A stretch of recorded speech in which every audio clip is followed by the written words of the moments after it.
Welcome dear friends once again, and today we are going to talk once again a very important topic of economics. And whenever we study economics and we talk about economics, the basic question comes in our mind, and that basic question we are going to discuss today. So let us start. First question is meaning of economic activities.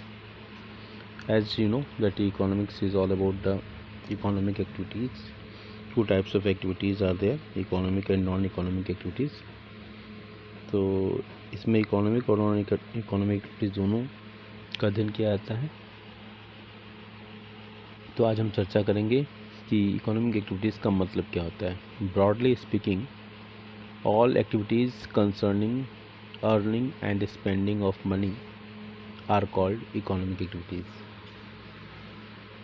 बिल्कुल clear है, sentence बहुत आसान है, इसलिए direct reading की जरूरत है, बहुत ज़्यादा समझाने की जरूरत है। Main aim of normal man is to satisfy his unlimited wants, okay, and urge to satisfy wants inspires him to work with a view to earn money and then to spend money to satisfy his wants. तो motive यहीं से शुरू होता है। जो economic activities का origin क्या है, अपने वांट्स को सेटिस्फाई करने से जो मोटिवेशन होता है, जिसके अंदर ये नहीं होगा, वो वर्क कल्चर वहाँ नहीं होगा, लेजी होगा, आलसी होगा। तो अपने वांट्स को हाई होना चाहिए अगर मतलब इकोनॉमिक एक्टिविटीज़ में इन्वॉल्व होना है तो। That is why we see people engaged in various kinds of activities to earn money. As for example, a cultivator cultivates his fields, a shopkeeper runs his shop, a clerk works in the office, a cook prepares food, a teacher teaches in school, a lawyer argues cases in court, a laborer works in construction of building, a bank employee works in bank. Once money is earned, it is spent on objects of one's desire and wants are thus satisfied. यहाँ से आपकी satisfaction high थी, आपको उससे inspiration मिला, उस inspiration से आपने काम किया तो काम करने के लिए बहुत सारी एक्टिविटीज़ बताई गई हैं, उन एक्टिविटीज़ पर आपने किया, अर्निंग हुई, तो अर्निंग से उस अपना एक्सपेंडिचर किया और उसके परिणाम स्वरूप क्या हुआ, वांट सेटिस्फाइड हो गई। जिस तरीके से एक साइकिल मेंटेन हुई। In short we can say that all human activities which are directly related to wealth और money are said to be economic activities. Economic activities have also been defined in the context of unlimited human wants in relation to a scarce means. Resources are scarce, okay, and wants are unlimited. उसके respect में भी इसको परिभाषित किया जाता है। Thus, activities directed to the satisfaction of human wants requiring scarce means resources are called economic activities. Such activities require resources which are scarce and are done with the motive of earning an income or a living. It may be added that basic economic activities are production, consumption and capital formation. Okay, basic economic activities क्या है? Basic economic activities production, consumption और capital formation, इसके बारे में detail 1.4 में discuss किया गया है। Again it's should be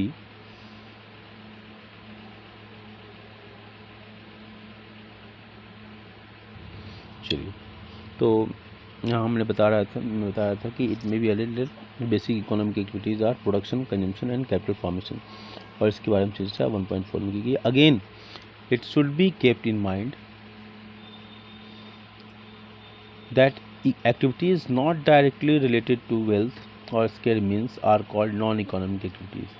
For example, activities done out of patriotism, love, affection, family obligations, social services, religious duties, etc., though very useful, are termed as non-economic activities because they are not related to wealth. Okay, तो ये हमारा economic और non economic activities का एक छोटा सा but महत्वपूर्ण concept है यहाँ कवर हुआ। दूसरा हमारा क्वेश्चन है meaning of an economy. Economy का मतलब क्या होता है, ये कुछ बेसिक्स चीज़ें हैं जो आपको समझने की ज़रूरत है। तो meaning of an economy is a system by which people get their living. Economy क्या है, एक सिस्टम है। Economy is a framework in which economic activities take place. ठीक है, economic and non economic activities takes place. ठीक है, तो economy क्या है, एक सिस्टम है। Economy is a system by which people get their living. A.J. Brown साहब कहते हैं, people earn income so as to get goods and services for satisfaction of their wants. Production generates income accordingly. An economy is a system that helps to produce goods and services which people require, and second enable people to earn incomes for buying goods and services. We see all around us institutions. We see all around us institutions of production like agriculture farms, mines, railways, roads, shops, schools, offices, banks and cinemas, hospitals, etc. All such institutions and organizations which produce goods and services and enable people to earn an income are collectively called an economy. All such institutions and organizations which produce goods and services and enable people to earn an income are collectively called an economy. Clearly, an economy consists of the sources of production and employment. Economy is thus the collection of producing units located within a given geographical area. Okay, so ये हमारी समझ जो है economy की यहाँ से develop होती है कि इकोनॉमी क्या है, जहाँ पर जो क्रियाएं हैं, आर्थिक क्रियाएं हैं, उनको किया जाता है। एक पूरा एक सिस्टम होता है, उस सिस्टम में प्रोडक्शन, कैपिटल फॉर्मेशन, जो हमारे बेसिक इकोनॉमिक एक्टिविटीज़ हैं, प्रोडक्शन, कंजम्पशन और कैपिटल फॉर्मेशन, वो होती हैं। और इसमें आर्थिक और अनार्थिक क्रियाएं, दोनों क्रियाओं का समावेश होता है, और जिसकी सहायता से वस्तुएं खरीदी जाती हैं, बेची जाती हैं। तो उसमें बहुत सारे इंस्टीट्यूशंस इन्वॉल्व होते हैं, तो इसलिए यहाँ पर हाईलाइट किया हुआ है, all such institutions and organisations which produce goods and services and enable people to earn and income are collectively called an economy. तो आपसे ट्रांसपोर्टेशन भी हो जाएगा, बैंकिंग भी हो जाएगा, सारी चीज़ हो जाएगी। So clearly, an economy consists of the sources of production and employment. Economy is thus the collection of producing units located within a given geographical area. इसलिए हम कहते हैं economy is a framework in which economic and non-economic activities takes place.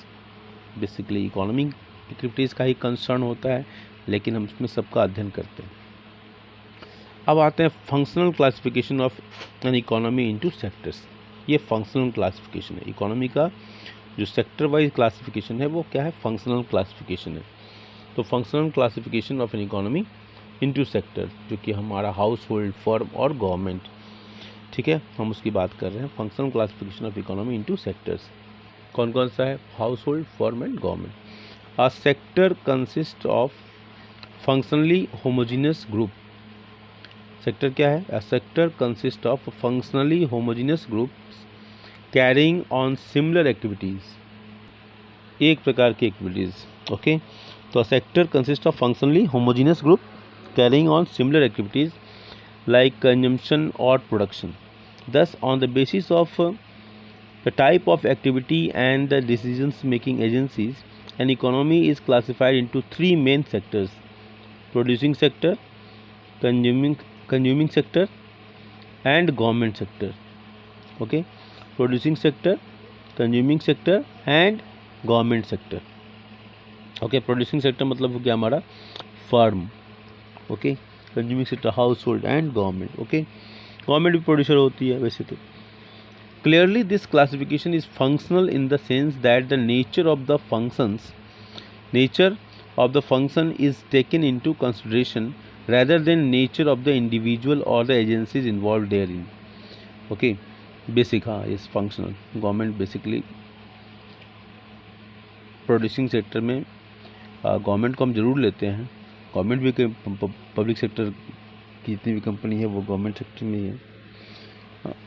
लेकिन हम वो सब ये मान के चलते हैं एक अलग यूनिट की तरह जहाँ पर गवर्नमेंट का काम वेलफेयर होता है, और प्रोड्यूसिंग सेक्टर में हम फर्म, तो गवर्नमेंट की जो कंपनियाँ जो वो फर्म का ही एक रूप में, फर्म का ही पार्ट बनेगी।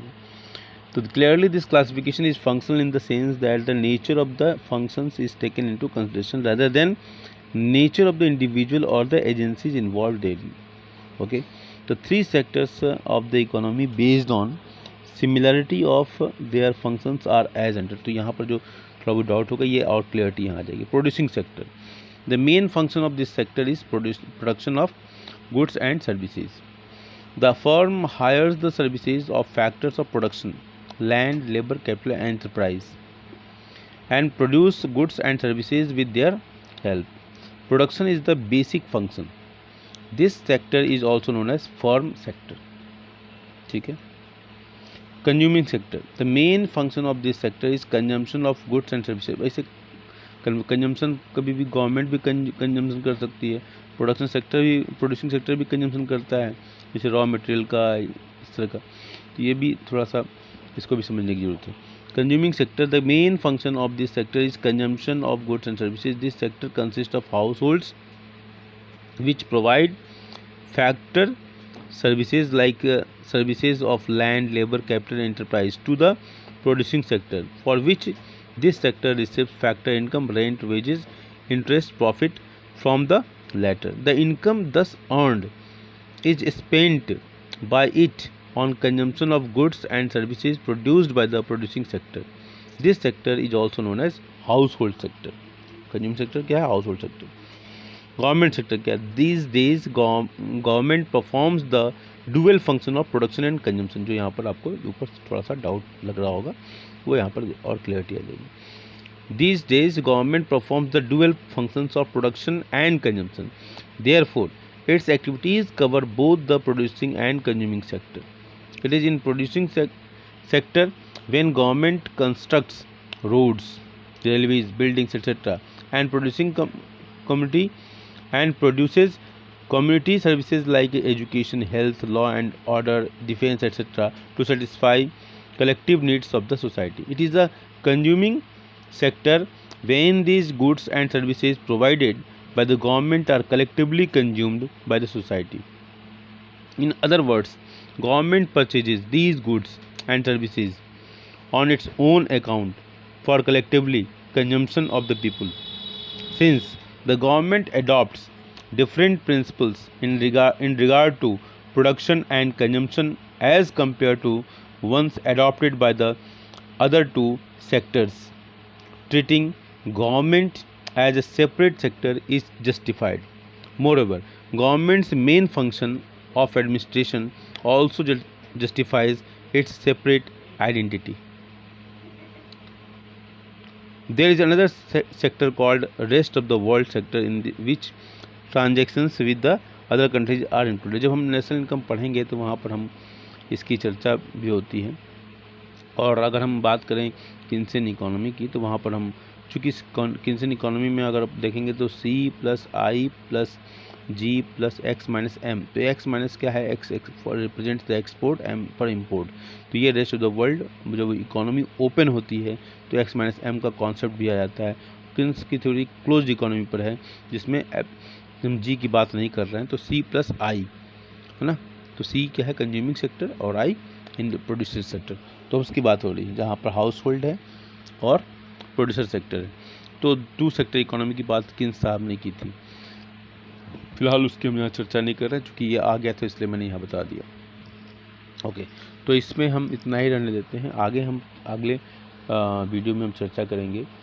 Describe main categories of basic economic activities, define 3 vital processes of economy, describe production, consumption, investment, define production, define consumption, define capital formation, investment. हम अगले वीडियो में चर्चा करेंगे. Thank you.